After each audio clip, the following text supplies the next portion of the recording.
Yesus sahabat. Tuhan Yesus sahabatku, tercinta dan erat, melebihi segalanya bagiku. Bunga bakung paling indah yang tumbuh di lembah, melampuni menyucikan diriku. Terhibur dalam duka, menolong yang teguh, kepadanya ku serahkan wakilku. Bunga bakung paling indah yang tumbuh di lembah, melebihi segalanya bagiku.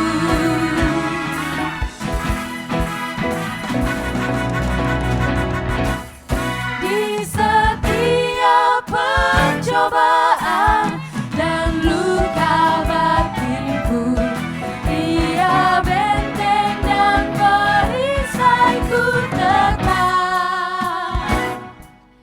Demi Dia ku tinggalkan berhala hatiku, oleh Dia ku bertahan dan tegak. Digoda oleh iblis, ku takkan menyerah. Yesus jamin kemenangan imanku. Bunga bakung paling indah yang tumbuh di lembah, melebihi segalanya bagiku.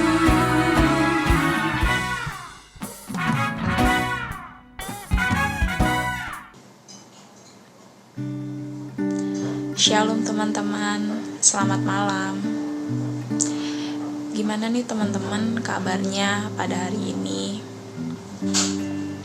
Mudah-mudahan teman-teman yang di rumah baik-baik aja, sama seperti kabarku baik-baik saja. Teman-teman boleh saling komen satu dengan yang lain gimana kabarnya untuk hari ini, supaya teman-teman yang lain juga tahu kabarnya teman-teman seperti apa.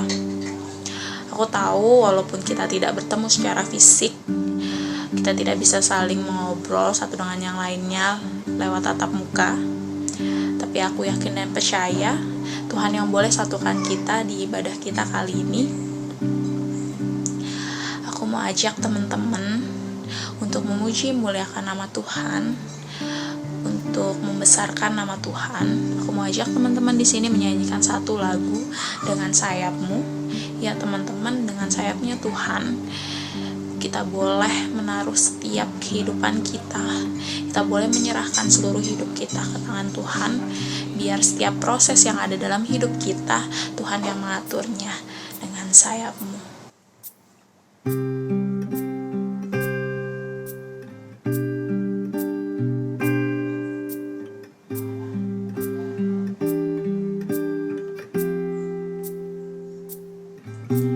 Firman-Mu berkata Kau besertaku, maka kuat roh dan jiwaku. Tangan-Mu Tuhan selalu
percaya dengan sayapmu ku akan terbang tinggi di tengah badai hidup.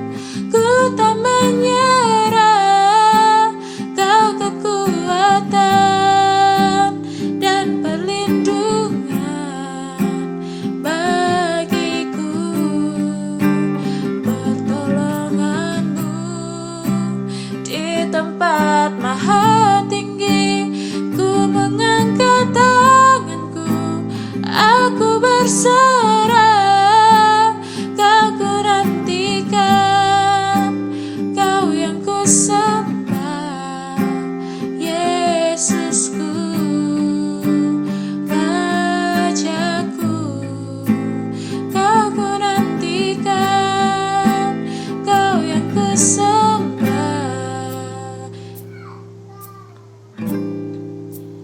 Yesusku, Rajaku.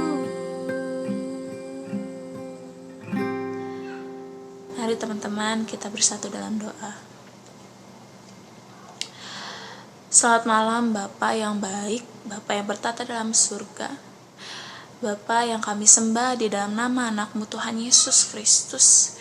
Terima kasih Tuhan, Engkau boleh mengizinkan kami untuk datang beribadah, untuk datang memuji muliakan nama-Mu Tuhan. Terima kasih Tuhan Yesus, berkati ibadah ini ya Tuhan, dari awal, pertengahan hingga akhirnya. Kiranya setiap apapun yang kami puji, apapun yang kami muliakan itu hanya untuk membesarkan nama-Mu. Terima kasih banyak ya Bapak, kami menyerahkan seluruh hidup kami ke dalam tangan-Mu. Di dalam nama Tuhan Yesus Kristus kami berdoa dan mengucap syukur. Haleluya, amin. Teman-teman, di situasi seperti ini, apa sih yang teman-teman sedang rasakan? Teman-teman boleh komen, biar teman-teman yang lain juga tahu perasaan apa yang teman-teman rasakan di saat situasi seperti ini. Dan aku mau menanyakan satu hal, ketika kita ada di situasi seperti ini, udahkah teman-teman menjadikan diri teman-teman rumahnya Tuhan? Sudahkah teman-teman benar-benar mengenal Tuhan yang teman-teman sembah sampai detik ini? Bukan hanya mengenal secara pribadi, tapi benar-benar mengenal sampai kedalamannya. Ya, seperti Tuhan berdasarkan firman-Nya. Aku mau ajak teman-teman untuk menyiapkan diri teman-teman untuk mendengarkan firman Tuhan, mempersiapkan hati teman-teman untuk fokus mengenal Tuhan lebih lagi. Mari kita sama-sama menyanyikan lagu Ku Siapkan Hatiku Tuhan.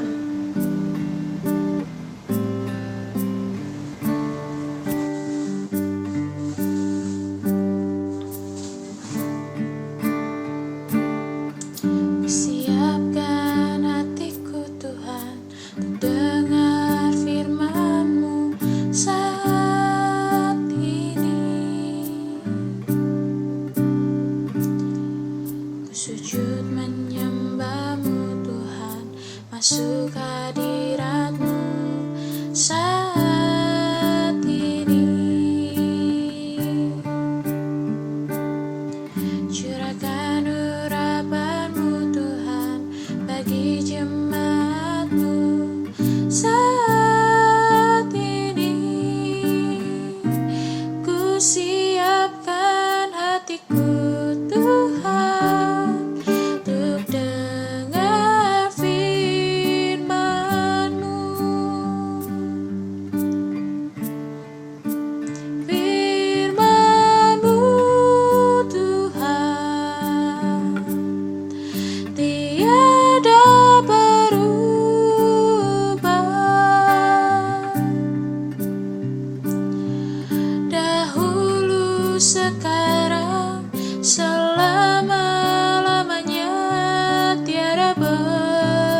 siapkan hatiku Tuhan untuk dengar firman-Mu.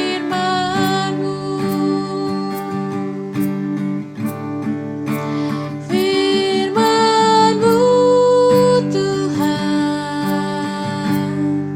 tiada berubah,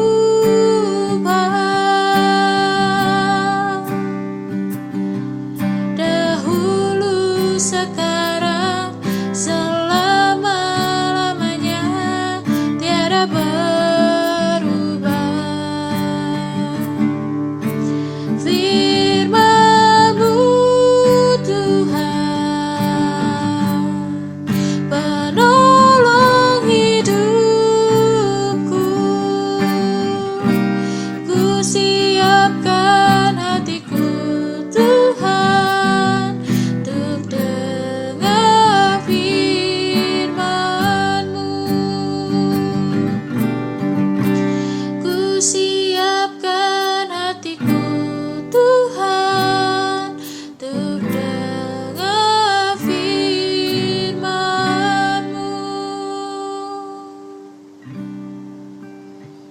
Dipersilakan Ko Hendy untuk menyampaikan firman Tuhan.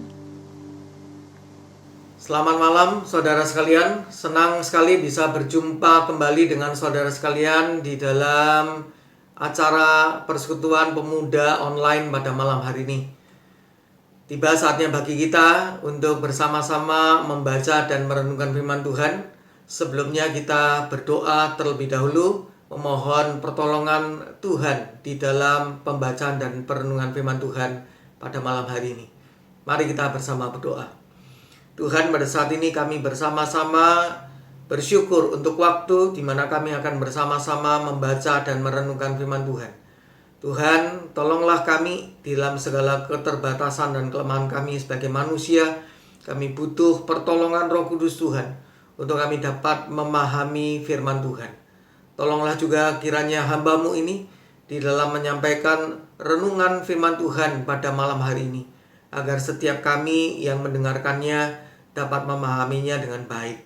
Terima kasih Tuhan. Berfirmanlah pada kami siap mendengarkan firman Tuhan. Di dalam nama Tuhan Yesus kami berdoa. Amin. Saudara sekalian, pada malam hari ini kita akan bersama-sama membaca firman Tuhan dari Ibrani 4 ayatnya yang ke-12. Ibrani 4 ayatnya yang 12. Dan nanti dilanjutkan dengan surat 2 Timotius 3 ayatnya yang ke-16. Surat 2 Timotius 3 ayatnya yang ke-16. Pertama-tama kita akan membaca terlebih dahulu bersama-sama Ibrani 4 ayatnya yang 12. Ibrani 4 ayatnya yang 12. Mari saya mengajak saudara sekalian untuk membacanya bersama-sama dengan saya. Ibrani 4 ayatnya yang ke-12. 1, 2, 3. Sebab firman Allah hidup dan kuat dan lebih tajam daripada pedang bermata dua manapun. Ia menusuk amat dalam sampai memisahkan jiwa dan roh, sendi-sendi dan sumsum. Ia sanggup membedakan pertimbangan dan pikiran hati kita. Kita akan bersama-sama melanjutkan pembacaan firman Tuhan kita dengan membaca 2 Timotius 3 ayatnya yang ke-16. 2 Timotius 3 ayatnya yang ke-16. Kita juga akan membacanya bersama-sama dengan saya. Mari kita baca 2 Timotius 3 ayatnya yang ke-16 ini. 1, 2, 3. Segala tulisan yang diilhamkan Allah memang bermanfaat untuk mengajar, untuk menyatakan kesalahan, untuk memperbaiki kelakuan, dan untuk mendidik orang dalam kebenaran. Demikianlah firman Tuhan. Saudara sekalian, pemuda-pemudi yang terkasih dalam Tuhan Yesus Kristus, saya yakin kita semua yang ada di sini, kita ingin dikenal oleh orang lain sebagaimana kita ingin dikenal, bukan? Kalau orang lain mengenal kita dengan benar, sebagaimana keberadaan diri kita, sebagaimana adanya kita, tentu kita akan merasa senang, saudara sekalian. Tapi sebaliknya, jikalau orang itu salah mengenal kita, orang lain salah mengenal kita, saudara sekalian, maka kita pun juga akan merasa sedih atau bahkan merasa tidak suka akan hal itu. Kalau orang lain mengenal kita dengan benar, tentu hati kita bukan hanya senang terhadap orang itu, tetapi juga semakin mendekatkan relasi kita dengan orang itu. Tetapi sebaliknya, semakin keliru pengenalan orang lain terhadap kita, maka semakin susahlah juga hati kita terhadap orang itu. Dan hal itu semakin menjauhkan relasi orang lain itu dengan kita. Dan saudara sekalian, ini merupakan gambaran hubungan kita dengan Tuhan, saudara. Allah itu ingin dikenal oleh kita manusia sebagaimana Dia ingin dikenal, yaitu dengan tentu saja pengenalan yang benar terhadap diri Tuhan Allah itu. Kalau kita manusia mengenal Allah dengan benar, maka hal itu tentu memperkenankan hati Tuhan. Tetapi kalau sebaliknya, manusia itu salah mengenal Allah, maka tentu hal itu tidak berkenan di hati Tuhan, saudara. Semakin tepat pengenalan kita akan Allah, maka semakin bertambahlah perkenanan Allah atas hal itu, dan semakin juga mendekatkan relasi Allah dengan kita manusia. Tetapi sebaliknya, semakin keliru kita mengenal Allah, maka semakin tidak berkenanlah Allah akan hal itu. Dan itu semakin menjauhkan kita dalam relasi kita dengan Tuhan Allah, saudara sekalian. Nah, saudara sekalian, pertanyaan berikutnya, apakah yang harus kita lakukan agar orang lain itu bisa mengenal kita dengan sebaik mungkin? Tentu saja hal pertama yang kita lakukan adalah kita harus mau menjalin relasi dengan orang lain. Selain kita harus mau menjalin relasi dengan orang lain, maka hal kedua yang harus kita lakukan adalah kita harus mau memperkenalkan diri kita kepada orang lain itu. Jikalau kita tidak pernah memperkenalkan diri kita kepada orang lain, maka mustahil orang lain itu bisa mengenal diri kita, bukan? Agar orang lain itu tidak salah mengenal kita, kita memberikan informasi yang selengkap mungkin kepada orang lain tentang kita, sejauh mana kita ini ingin dikenal oleh orang lain itu. Kita menyampaikan semacam dalam tanda kutip biodata kepada orang lain agar orang lain itu bisa mengenal kita. Nah, saudara sekalian, ini juga merupakan gambaran hubungan kita dengan Tuhan Allah kita, saudara. Agar kita manusia bisa mengenal Tuhan Allah dengan sebaik mungkin. Hal pertama yang dilakukan oleh Allah adalah Allah mau menjalin relasi dengan kita manusia. Tapi bukan hanya itu, saudara sekalian. Hal kedua yang Allah lakukan adalah Allah mau memperkenalkan dirinya kepada kita manusia. Jikalau Allah tidak pernah memperkenalkan dirinya kepada manusia, maka kita manusia juga tidak pernah akan tahu, tidak pernah akan kenal dengan Tuhan Allah itu, saudara. Apalagi Allah itu adalah roh. Allah itu tidak kelihatan. Allah itu tidak di dalam bentuk penampakan secara fisik jasmani, kasat mata, saudara sekalian. Sehingga tidak ada cara lain. Tuhan Allah harus memperkenalkan dirinya menyatakan dirinya kepada manusia. Dan Allah melakukan itu melalui penyataan Allah secara umum maupun penyataan Allah secara khusus yang dikenal sebagai wahyu umum maupun wahyu khusus. Wahyu umum atau penyataan secara umum dari Allah kepada manusia itu melalui alam ciptaan ini dan juga melalui hati nurani ini yang diberikan oleh Allah kepada manusia. Nah, saudara sekalian, tatkala manusia melihat alam sekitar, melihat keindahan alam di dunia ini, manusia dibuat untuk bertanya-tanya. Bukan hanya mengagumi ciptaan yang indah, ciptaan yang luar biasa, tapi manusia dibuat bertanya-tanya, siapakah yang menciptakan itu semuanya? Tentu ada yang menciptakan alam semesta yang indah ini. Dan bukan hanya itu, wahyu umum yang kedua adalah hati nurani. Di mana-mana tempat, bahkan di dalam lingkungan masyarakat yang paling pelosok sekalipun, di dalam kehidupan bangsa yang sangat primitif sekalipun, ada hukum di tengah-tengah masyarakat. Ada pembedaan antara yang baik dengan yang jahat. Hati nurani ditempatkan di dalam kehidupan setiap manusia agar manusia itu menyadari tentang kebaikan dan kejahatan. Nah, saudara sekalian, Tuhan tempatkan hal itu untuk membuat manusia mengetahui bahwa Tuhan itu ada. Nah, tetapi wahyu umum ini tidak cukup untuk manusia bisa mengenal Allah.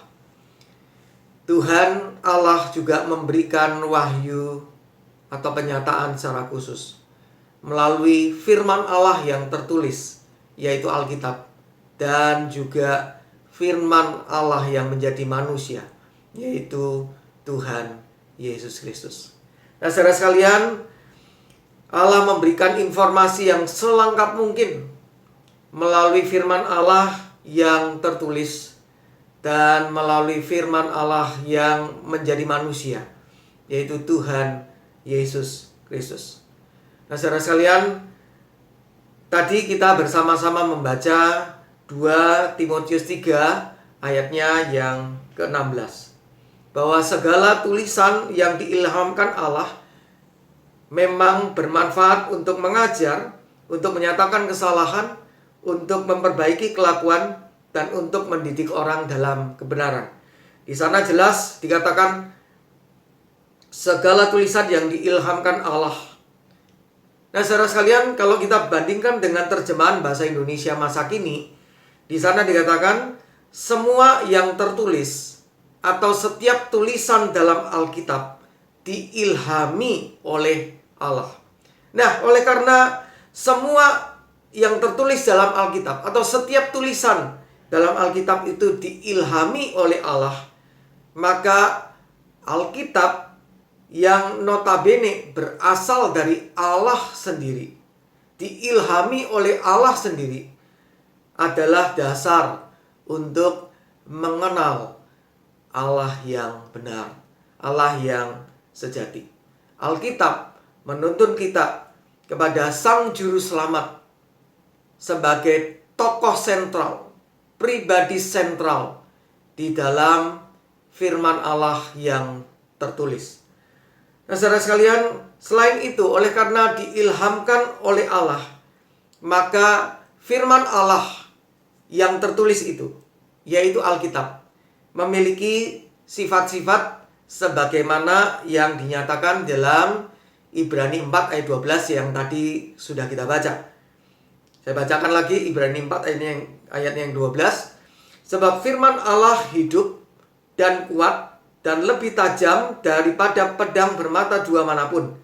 Ia menusuk amat dalam sampai memisahkan jiwa dan roh, sendi-sendi dan sumsum. Ia sanggup membedakan pertimbangan dan pikiran hati kita. Yang pertama, di sana dikatakan bahwa firman Allah yang tertulis itu hidup. Firman Allah itu hidup. Maksudnya, sebagaimana diungkapkan di dalam bahasa aslinya, saudara sekalian, bahwa firman Allah itu terus-menerus hidup sepanjang masa. Hal-hal lain yang ada di dunia ini, saudara sekalian, termasuk tulisan-tulisan manusia, itu dapat berlalu dan lenyap begitu saja. Tetapi Alkitab, pesan firman Tuhan, itu tetap relevan sampai zaman sekarang. Walaupun pesan firman Allah itu sudah ribuan tahun yang lalu. Alkitab bukan sekedar kumpulan tulisan agama dari masa lalu, tetapi sebuah kitab yang berbicara kepada semua orang, di mana saja, di hampir semua bahasa di dunia.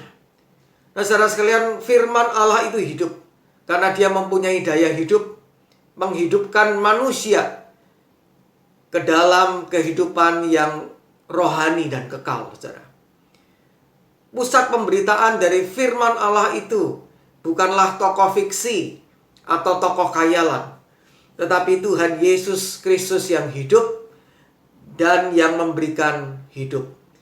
Firman Allah yang tertulis itu membawa kita, menuntun kita untuk mengenal Tuhan Allah yang hidup dan juga mengenal Sang Juru Selamat, firman Allah yang hidup, yang menjadi manusia. Firman Allah yang tertulis itu menuntun manusia kepada kehidupan, kepada keselamatan. Kemudian saudara sekalian dikatakan bahwa firman Allah itu kuat. Firman Allah yang tertulis itu kuat. Punya kekuatan atau energi yang aktif dan produktif, saudara sekalian. Maksudnya firman Allah itu mengerjakan sesuatu atau menghasilkan sesuatu di dalam kehidupan atau diri seseorang, saudara.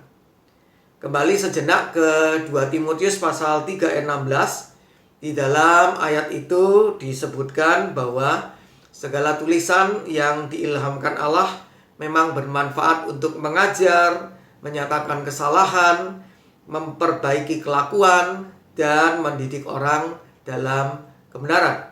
Kalau di dalam bahasa Indonesia masa kini, di sana disebutkan semua yang tertulis atau setiap tulisan dalam Alkitab diilhami oleh Allah dan berguna untuk mengajarkan yang benar, untuk menegur dan membetulkan yang salah, dan untuk mengajar manusia supaya hidup menurut kemauan Allah. Nah, saudara sekalian, firman Allah itu kuat. Di dalam bahasa aslinya, kata kuat di situ memakai satu kata yang mirip dengan kata energi, saudara sekalian. Nah, saudara sekalian, firman Allah itu kuat, memberikan energi, memberikan kekuatan, memberikan kuasa untuk mewujud nyatakan setiap manfaat atau kegunaan dari firman Allah itu, saudara. Firman Allah itu berkuasa untuk mempertobatkan jiwa, memperbarui hidup, memberikan penghiburan dalam kesengsaraan, membersihkan kehidupan, dan sebagainya. Jika firman Allah itu ditanggapi dengan baik dan sungguh-sungguh, maka ada hal-hal yang terjadi dalam kehidupan seseorang, menghasilkan iman, kasih, kesabaran, pengharapan, perbuatan baik, dan lain-lain.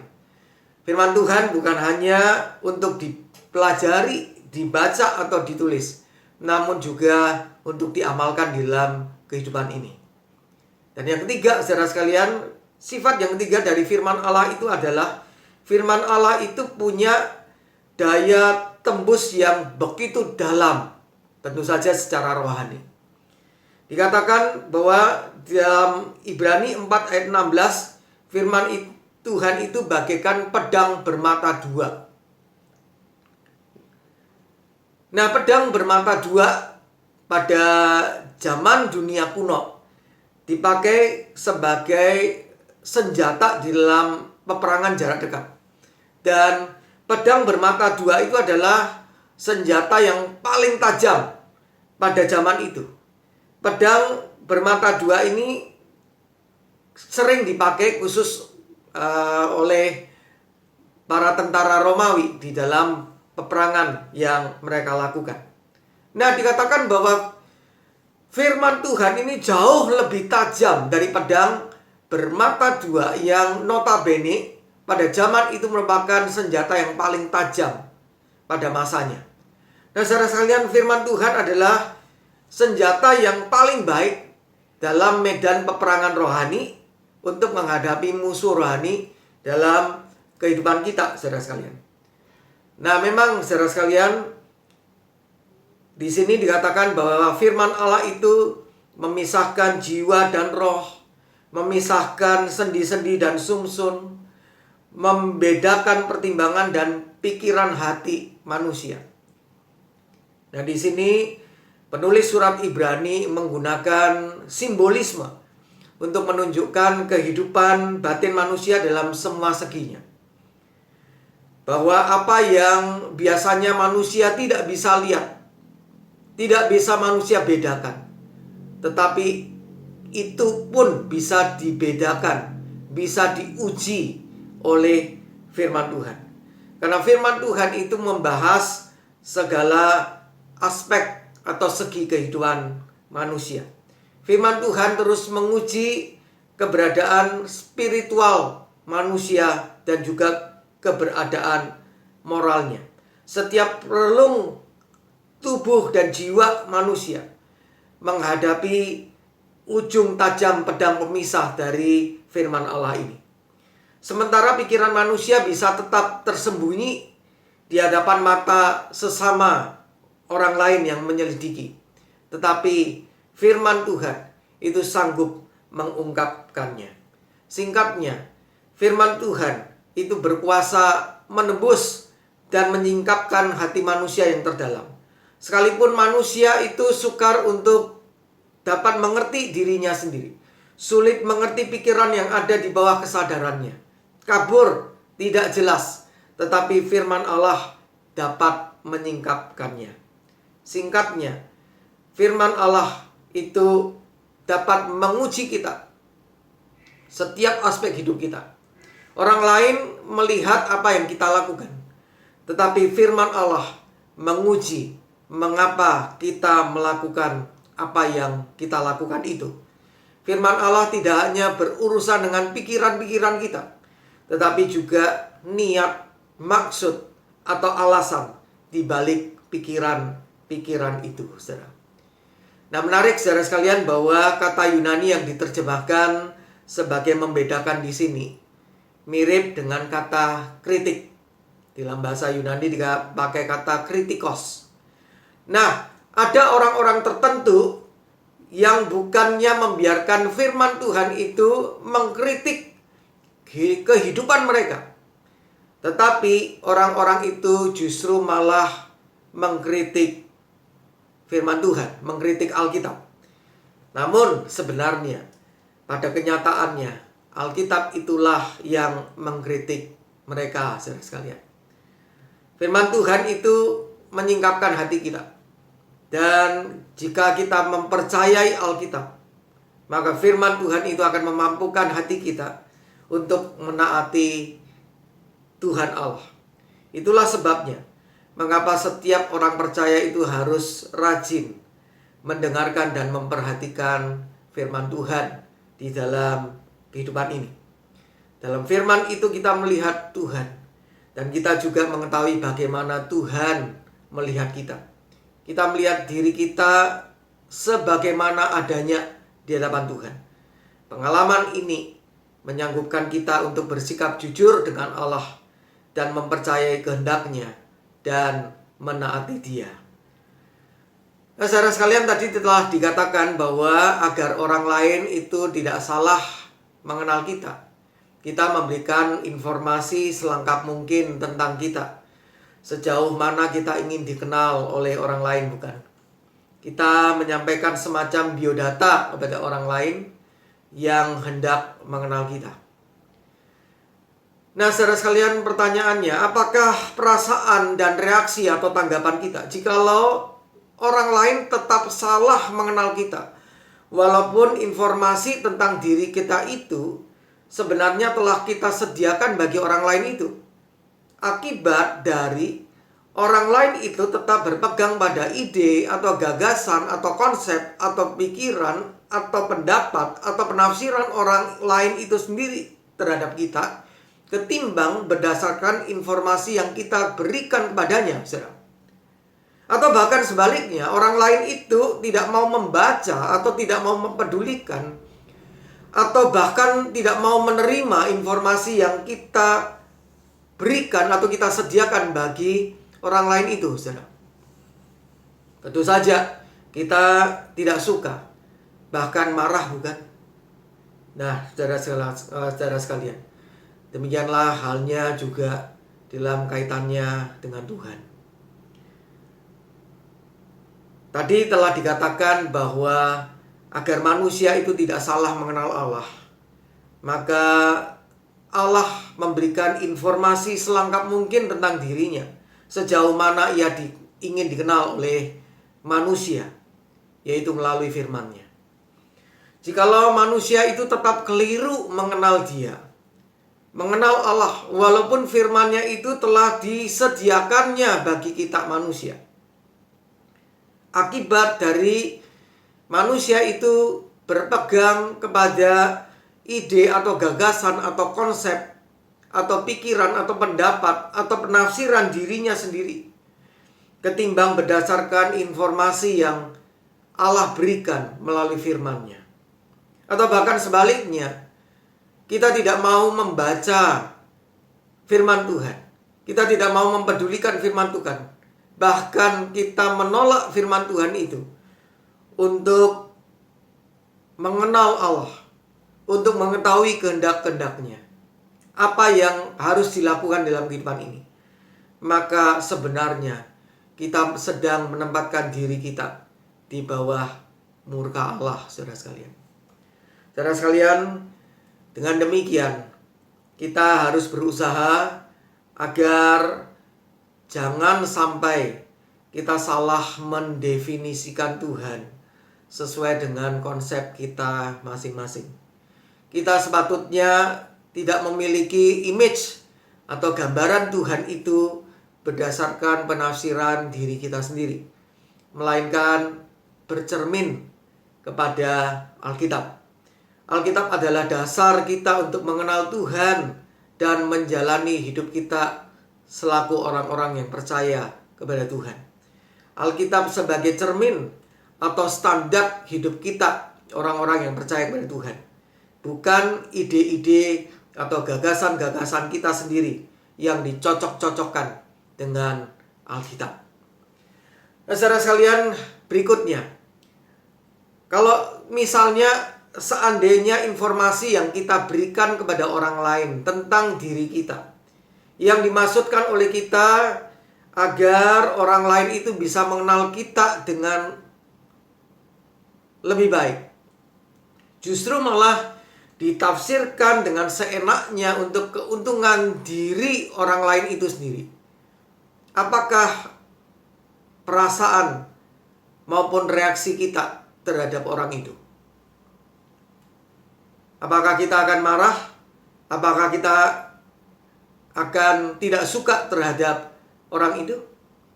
Saya yakin, saudara sekalian, kita akan memiliki perasaan dan reaksi demikian. Demikian juga, saudara sekalian, jikalau dalam hubungan kita dengan Tuhan, kalau firman Allah yang diberikan kepada kita manusia, yang sebetulnya diberikan agar manusia itu bisa mengenal Allah dengan baik, malah ditafsirkan dengan seenaknya untuk kepentingan diri sendiri.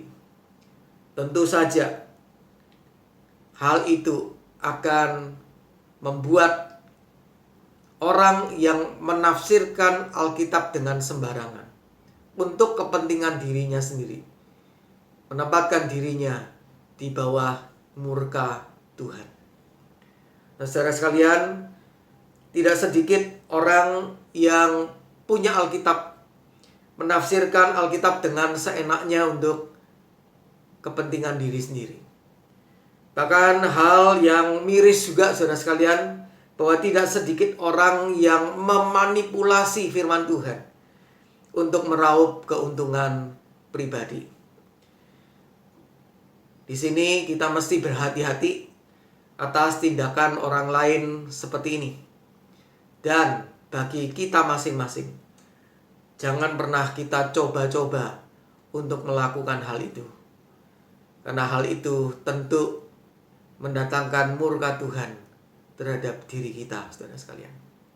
Dan saudara sekalian, melalui perenungan firman Tuhan pada malam hari ini, kita bersama-sama belajar untuk kita makin mengenal Tuhan melalui pembelajaran firman Tuhan dengan benar, dan kita juga menjalani hidup yang semakin sesuai dengan kebenaran firman Tuhan.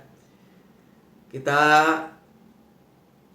tidak berhenti, kita berkomitmen untuk selalu membaca, merenungkan firman Tuhan dalam hidup ini, untuk makin mengenal firman Tuhan, mengenal Tuhan dengan benar, dan juga kita makin memiliki kehidupan yang sesuai dengan kebenaran firman Tuhan. Kiranya Tuhan menolong kita. Amin. Mari saudara sekalian kita bersama berdoa. Tuhan, saat ini kami mohon kiranya Tuhan menolong kami agar kami sungguh-sungguh memiliki kerinduan untuk senantiasa belajar firman Tuhan. Engkau sudah menyatakan dirimu Tuhan secara khusus melalui firman Tuhan yang tertulis, dan kiranya kami giat, rajin, punya hati yang berkobar-kobar untuk mengenal Tuhan semakin dalam melalui membaca, merenungkan firman Tuhan, menggali kebenaran firman Tuhan dari hari demi hari. Dan tolonglah kami Tuhan, bukan hanya kami mengenal Tuhan dengan semakin dalam. Kiranya tatkala kami mempelajari, membaca, merenungkan firman Tuhan itu, kehidupan setiap kami pun juga boleh dibentuk semakin indah di hadapan Tuhan. Kami menjadi orang-orang Kristen yang sungguh-sungguh memiliki kehidupan yang semakin sesuai dengan kebenaran firman Tuhan, dengan apa yang Tuhan mau di dalam kehidupan kami. Terima kasih Tuhan. Tolonglah kami agar kami bukan hanya menjadi pendengar firman Tuhan saja, tapi sungguh menjadi pelaku firman Tuhan di dalam kehidupan ini. Di dalam nama Tuhan Yesus kami berdoa. Amin. Terima kasih untuk Ko Hendy atas firman-Nya yang telah disampaikan untuk kita semua. Tiba saatnya kita memberikan persembahan dengan cara teman-teman boleh transfer ke rekening BCA GKI Jabar HI atau lewat QR yang tertera di layar ini. Mari teman-teman kita bersatu dalam doa. Terima kasih Bapak atas berkat yang Engkau berikan terhadap kami, sehingga kami boleh memberikan sedikit apa yang telah Engkau berikan ya Tuhan Yesus. Dan kiranya apa yang kami berikan bisa memperluas kerajaan-Mu di bumi ini. Terima kasih atas berkat-Mu ya Bapak. Hanya dengan nama saja kami berdoa dan mengucap syukur. Haleluya. Amin. Terima kasih untuk persembahannya. Tuhan Yesus memberkati teman-teman sekalian. Tiba kita di penghujung ibadah hari ini, dan lewat firman-Nya dan kebenarannya kita boleh mengenal Tuhan lebih lagi. Yuk kita sama-sama menyanyikan lagu Firman-Mu Pelita Bagi Kakiku.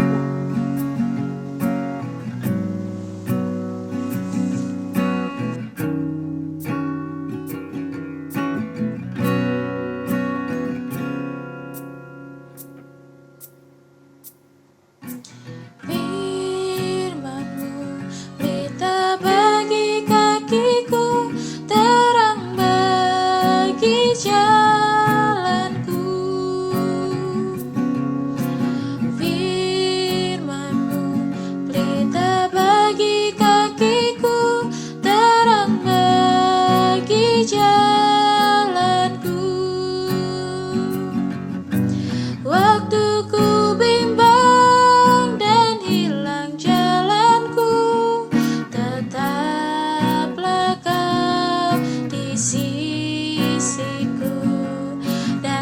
takkan ku takut asal kau di dekatku, besertaku selamanya.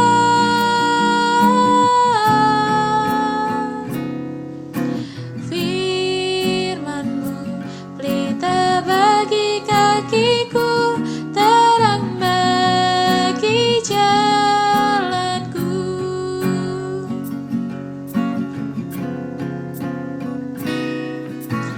Firman-Mu pelita bagi kakiku, terang bagi jalanku.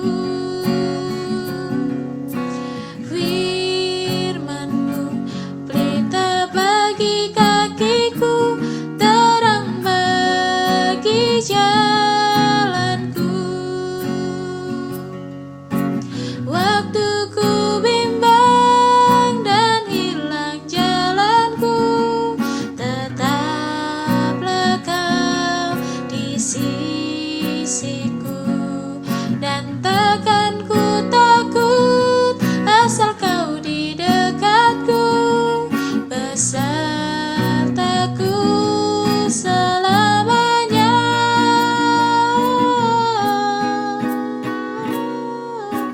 Firman-Mu pelita bagi kakiku, terang bagi jalanku, terang bagi jalanku.